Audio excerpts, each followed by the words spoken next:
आपसे मिलिए कार्यक्रम में आज हमारे साथ है बिहार सरकार में उद्योग मंत्री श्री समीर कुमार महासेठ जी। जी प्रणाम प्रणाम। और आपका स्वागत है पहले KBC न्यूज में मंत्री जी। बहुत बहुत धन्यवाद। मधुबनी से आप विधायक हैं जी, लगातार 2 बार विधायक अभी हैं और 2002 में आप विधान पार्षद भी रह चुके हैं जी, 3 बार विधायक हुए। RJD से आप आते हैं जी जी। और जनता की समस्या के प्रति आप पूरे जागरूक रहते हैं निश्चित तौर पे। तो उद्योग विभाग है मंत्री जी का, तो हम आइए आज उद्योग से जुड़े कुछ सवालों पर हम मंत्री जी से बात कर लेते हैं। जी जी। तो मंत्री जी आप कटिहार रहे हैं, बहुत अच्छी बात है, और कटिहार में आप दिन भर आप आपने जगह जगह घूम कर सारी जगह का निरीक्षण भी किया, जी, कुछ चीज़ों का उद्घाटन भी किया है। तो आज पर हम लोग बात करेंगे थोड़ी देर में। सबसे पहले हम उद्योग को लेकर आपसे बात करें कि बिहार में दूसरे राज्यों की अपेक्षा उद्योग धंधे कम है, शुरू से कम रहे हैं। जी। तो फॉरेन इन्वेस्टमेंट हो चाहे कॉर्पोरेट लेवल के इन्वेस्टमेंट हो, बिहार में कम क्यों हो रहा है, और इन्वेस्टमेंट को बढ़ाने के लिए आप क्या कर रहे हैं?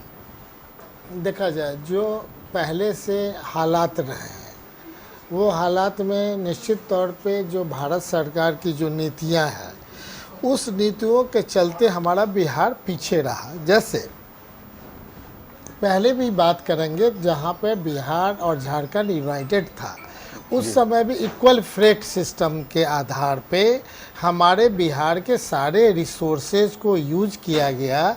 पूरे देश में वो लोग ले गए जो उद्योग यहाँ खोलते, उनके पास हमारा भारत सरकार ने ऐसा मदद किया कि बिहार में उद्योग लगाइएगा तो फ्रेट और बाहर ले जाइएगा मद्रास और माने लास्ट 1000 किलोमीटर तो अभी उतना ही पड़ेगा। तो निश्चित तौर पे उन लोगों को लगा होगा कि उस समय का जो यूनाइटेड बिहार है, इनका जो लेबर है, जब हमारे पास कोई मटेरियल आ गया, रॉ मटेरियल हाथ में आ गया, अब लेबर भी हाथ में आ जाए, तो इन्होंने फोर्सफुल्ली लेबर को पूरे देश में हमारे बिहार को लोगों को ले गए, जहां सस्ते मूल्य पे उन्होंने रखने का प्रयास किया। अगर बिहार में होता तो ये कहीं ना कहीं चालबाजी पकड़ी जाती, और ये कहीं ना कहीं हमारी चालबाजी से हमारा बिहार आगे बढ़ता, हमारा इनकम बढ़ता, बिहार का GDP बढ़ता, हमारा माने हर एक का इनकम हर एक चीज़ बढ़ता, जो नहीं हुआ। इसीलिए शायद बिहार के मजदूर का पलायन बाहर होता रहता है। जी जी। बिहार में उद्योग, चलिए मान लिया कि पहले तो ऐसा हुआ, करेक्ट, लेकिन अब वर्तमान में और भविष्य में ऐसा ना हो, बिहार में उद्योग धंधे आए, लोगों को, मजदूरों को बाहर नहीं जाना पड़े। जी, जी, इसके लिए आपकी सरकार क्या कर रही है? देखा जाए इसमें आपने देखा होगा आपदा बहुत बड़ी चीज़ है। आपदा से पता चलता है कि हमारे क्या है। अगर आपदा में सबसे ज़्यादा पूरे देश में अगर बिहार खर्चा कर रहा है, मतलब कहीं कहीं प्रॉब्लम है। जो हमारा प्रॉब्लम नहीं है, इंटरनेशनल प्रॉब्लम है, नेशनल प्रॉब्लम है, जिसका हम आपके पास बताना चाहेंगे। क्या भारत सरकार कभी नेपाल को 1000 किलोमीटर दूर ले जा सकती है? नहीं ले जा सकती। लेकिन नेपाल में अगर 5 दिन बारिश होगी तो बिहार के 12 जिला बाढ़ प्रभावित हो जाता है। आपने क्यों नहीं निर्णय लिया इस ढंग से कि हमारे इसके बेस के आधार पे हमारा स्पेशल इकोनॉमिक्स जोन्स देते, 15 साल का टैक्स हॉलीडे देते, तो हमारे लोग जो बाहर के थे आते, उद्योग खोलते, और 5 साल के बाद दूसरा उद्योग खोलते, फिर 5 साल के बाद तीसरा खोलते, इतना प्रॉफिट होता। लेकिन आपके माध्यम से पूरे बिहार की जनता को KBC के माध्यम से हम बताना चाहेंगे कि परिस्थितियाँ बदली है। कोरोना काल ने सिखाया बिहार को कि अब आत्मनिर्भर बिहार बनो। तुम जो जितना दिन बाहर रहे, तुमने उसको एक्सपीरियंस लिया। आपके लोग 10,000 में नौकरी कर रहे हैं, इंजीनियर, पूना से लेकर के मद्रास में। वो हालात अब नहीं होना चाहिए। और 10,000 में इंक्लूसिव ESI PF। अब बताइए क्या मतलब हुआ? जहाँ पर एक हमारे यहाँ पहले से देख लीजिए सारे IT कितने बड़े हैं, हर एक ज़िला में बड़ा है, हर एक चीज़ डेवलपमेंट हो रहे हैं। जो आज़ादी के बाद आज तक 12 से 13,000 बड़े उद्योग, मध्यम उद्योग, कुटीर उद्योग थे। मात्र 8 महीने में जो जब से हम लोग ओथ लिए, लगभग 29,737 लोगों को 10 लाख दे करके जो हमारा उपभोक्ता का बिहार था उसको उद्यमी का बिहार बनाने का हमारा प्रयास हुआ, जो बड़ा स्पष्ट दिखता है कि 1.5 गुना से ज़्यादा 2 गुना हमने कर दिया। दूसरी तरफ जो डाटाज है कि मात्र 1,23,000 लोग ही रोजी रोजगार कर रहे थे। अगर एक उद्योग पर 10 लोग काम करते हैं तो देख लीजिए 30,000 मतलब 3 लाख लोग रोजी रोजगार में आएंगे।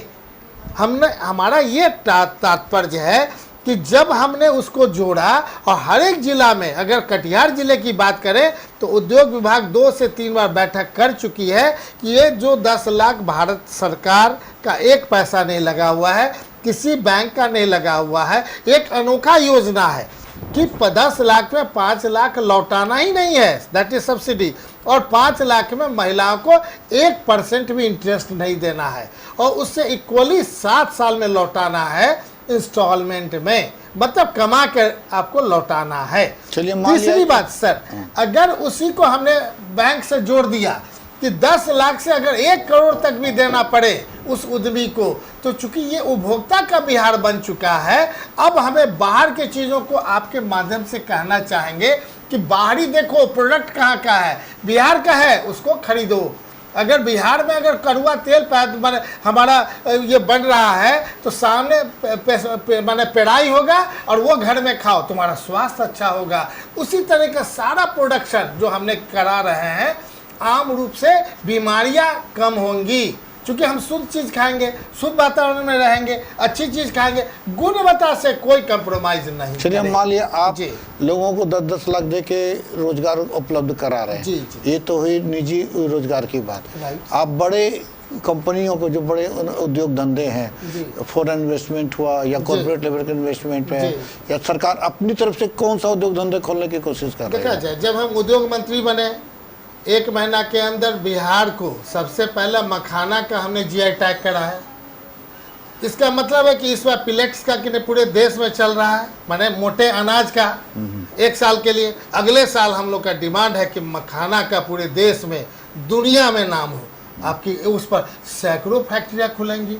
तीसरा, हम जो बेस तैयार कर रहे हैं वो कॉटेज, अगर हमारा गांधी जी के सपनों को साकार करके अगर हम उसमें आत्मनिर्भर होंगे, कोई हमारे कहीं से कमी नहीं करेगा, बिहार के तरक्की को कोई नहीं रोकेगा। और आने वाला टाइम में मात्र 15 दिन पहले, 1 महीना पहले, मुझे नहीं कहना चाहिए लेकिन स्पष्ट कहेंगे, जब अदानी जी भी 70 एकड़ ज़मीन उद्योग विभाग से अभी लिए हैं नवादा में सीमेंट फैक्ट्री खोलने के लिए, जिनका हमारा मानना इस तरह के कितने अब उद्योग आएंगे, उनका कहना हम 1400 करोड़ लगाएंगे, 1000 लोगों को रोजी रोजगार देंगे। तो उस तरह का बृहत उद्योग भी आना शुरुआत हो गया है, चाहे लोहा में हो, सीमेंट में हो, बिजली के एक घर का, अगर कोई घर बनाते हैं पूरे बिहार में, आप उसमें देख लीजिए जितना आइटम आप लगाते हैं, एक भी बिहार का प्रोडक्शन है क्या?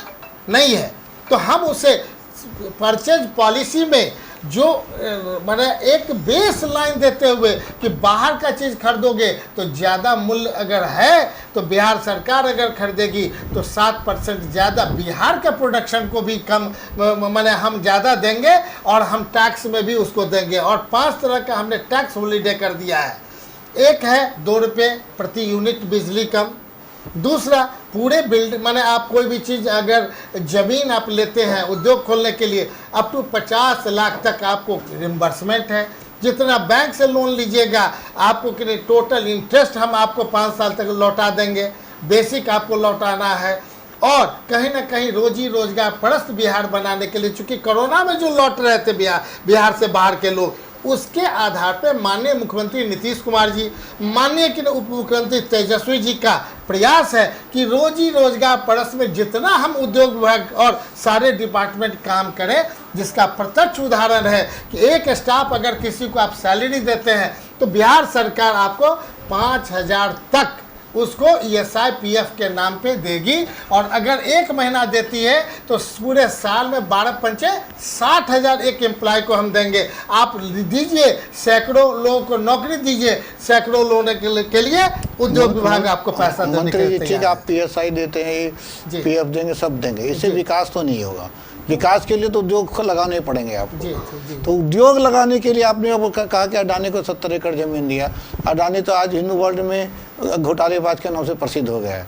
तो कब ऐसे घोटालेबाजों को लाएंगे या सब जी नहीं, हमने कहा कि हम अपने विपरीत स्थिति में भी अदानी जैसे व्यक्ति भी आ रहे हैं फैक्ट्री खोलने के लिए, जो आपके यहाँ कह रहे हैं कि 1400 करोड़ हम लगाएंगे, 1000 लोगों को रोजी रोजगार देंगे। मैं इस बात की चर्चा आपके सामने खुले तौर पे कर रहा हूं।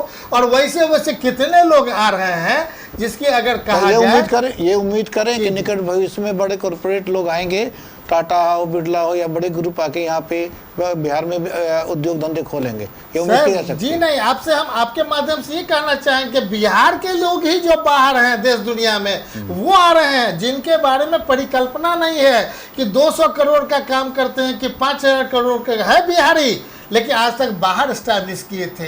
यहाँ से लोग जा, उन लोग को हम इनवाइट आपके माध्यम से करना चाहते हैं, पुनः बिहार लौटिए, बिहार की मिट्टी को प्यार करिए और आप आगे बढ़िए। टाटा तो आज भले झारखंड में हो गए, लेकिन खानदानी तो वो बिहारी कहलाएंगे। हाँ, तो आप उनको भी तो आमंत्रित कर सकते हैं। निश्चित तौर पे करने के लिए जा रहे हैं, देश दुनिया सब जगह जाएंगे। 14 कंट्री बुद्धिस्ट कंट्री है, जो बिहार में आते हैं बुद्धिस्ट कंट्री तो मट्टी लगाते हैं माथे में एक बुद्धिस्ट के नाम पे, वहां सब पे जाएंगे। चलिए अब कटिहार की बात करते हैं। कटिहार में jute mill RBHM jute mill है, सुना है कि वो बेची जा रही है, वहाँ दोबारा वो मिल नहीं चलेगी, सेंट्रल गवर्नमेंट उसको बेच रही है। एक तो पहले उद्योग धंधा लगाना चाहिए, जो लगा है उसको बेच देना, लोगों का रोज, ठीक है आप मजदूरों का PF का पैसा दीजिएगा, लेकिन रोजगार तो नहीं दीजिएगा, रोजगार तो कम, विकास तो होगा नहीं, तो आप लोग उसको बेच क्यों रहे हैं? निश्चित तौर पे वो बिहार सरकार से कोई मतलब है ही नहीं, लेकिन बिहार के होने के नाते, उद्योग मंत्री होने के नाते, ये आपके द्वारा और यहाँ का जब कटिहार आए, उससे पहले भी पिछले साल भी हम लोगों ने अखबार में पढ़ा था, क्योंकि पिछले साल तो हम लोग थे नहीं इस टाइम में, 9 महीना हुआ आपको है, 8 से 9 महीना हुआ। उस समय से ये जब से हमको जानकारी है कि भारत सरकार का उपक्रम है, भारत सरकार के माननीय प्रधानमंत्री से हम आग्रह करेंगे आपके माध्यम से कि आप 10 साल से हैं, कृपया कम से कम जो कटिहार के लोग आपसे उम्मीद करते हैं आप करें, और नहीं तो बिहार सरकार को आज भी देने का प्रयास करिए, और लेकिन शर्त रखिए कि आप उसके इंफ्रास्ट्रक्चर पे लाइबिलिटीज़ का पुराने चीज़ों को आप देने का प्रयास करें, और नए सिरे से उद्योग मंत्री के नाते भी हम बिहार सरकार से उसे चलाने का प्रयास करेंगे। लेकिन उनकी जो मान्यता है, कहीं पूरे देश में एक भी, जब एक से एक माने बताइए, ONGC से लेकर के, रेलवे से लेकर के, माने एयरपोर्ट से लेकर के, माने BSNL से लेकर, किसकी चर्चा की जाए, सबों को तो डाउनवर्ड्स किया जा रहा है। तो ये भी डाउनवर्ड्स का, ये कटिहार जैसे जूट मिल का जो हमारा पुराना इतिहास है, ये कहीं ना कहीं प्रश्नवाचक है कटिहार के लिए, जिससे आपके माध्यम से प्रधानमंत्री से आह्वान करते हैं कि आप इसे पुनः स्थापित करने का, चलाने का प्रयास करिए। वैसे उम्मीद हमें नहीं है कि आप चला पाइएगा, आपकी इच्छा शक्ति नहीं है कि चला पाइएगा। बिहार को आपने जितना कहा था कुछ दिया नहीं है, भविष्य में कम से कम ये और स्पेशल इकोनॉमिक जोन्स आपके माध्यम से उनसे मांगेंगे, जो आहर्ता है हम देने का प्रयास करेंगे। 15 साल का टैक्स हॉलिडे के लिए 1-2 एरिया को डिक्लेयर करें, अगर वो कहेंगे कि कटिहार के लिए, तो कटिहार के लिए भी हम एप्लीकेशन देंगे कि यहाँ भी 15 साल का टैक्स हॉलिडे हो, ताकि जितना भी उद्योग पहले से स्थापित था उससे 10 गुना उद्योग खुले। 15 नहीं तो हम बता दें जी मंत्री जी, 15 साल के टैक्स हॉलिडे का मतलब है कि 15 साल तक उद्योग धंधे में किसी भी उद्योग खोलने वाले को कोई टैक्स नहीं देना पड़े, ये इनका इशारा यही है। और 5 साल में फिर दोबारा फैक्ट्री खोलेगा, अगर 1000 रुपया लगाए, 1000 करोड़। आपको कटिहार के इतिहास के बारे में बताता हूँ। कटिहार में बहुत पहले, आज से कोई 10-20 साल पहले, 2 फ्लावर मिल थी, 2 जूट मिल चलती थी, एक माचिस फैक्ट्री थी, एक बाल्टी फैक्ट्री थी। अफसोस है कि आज की तारीख में कोई नहीं है, एक जूट मिल है जो टुक टुक टुक टुक करके चलती है, बाकी सारा उद्योग धंधा खत्म हो गया यहाँ से। तो कटिहार के नाते, कटिहार वासी होने के नाते हमारा गुजारिश हुआ कि ऐसे उद्योग धंधे कटिहार में फिर लाए जाएं, ताकि कटिहार फिर एक उद्योग नगरी के रूप में पूरे बिहार में दिखाई पड़े। निश्चित तौर पे आपके बातों को स्थापित करने के लिए हम दृढ़ संकल्पित हैं, आगे भविष्य को स्थापित करने का प्रयास करेंगे। बहुत बहुत धन्यवाद। आज आप कटिहार आपका आना हुआ, इसका अभिप्राय क्या था, आने का उद्देश्य क्या? निश्चित तौर पे कि नहीं, अभी हमारा मान लीजिए इंडस्ट्रियल एरिया को घूमना था, यहाँ पर कि नहीं हम लोग जो है मैंने 3-4 जगह और घूमने के लिए गए, जहाँ पर मान के चलिए कि एक मंदिर की भी स्थापना होनी थी, वहाँ भी गए। एक हमारा धर्मशाला की स्थापना होनी थी, वहाँ भी गए। इस तरह से ढेर सारे गौशाला कार्यक्रम भी थे। गए थे। गौशाला भी गए थे ना देखने के लिए, चूँकि हम कहीं जाते हैं तो गौशाला जरूर जाते हैं, ताकि भविष्य में हमारा उद्योग स्थापित होगा, हमारे व्यापारी, हमारे समाज के लोग क्या उसमें मदद कर रहे हैं, ये भी जानकारी लेने के तो लिए। ये आप दर्शकों को आश्वासन देते हैं बिहार वासियों को निकट भविष्य में बिहार में नए उद्योग धंधे आएंगे।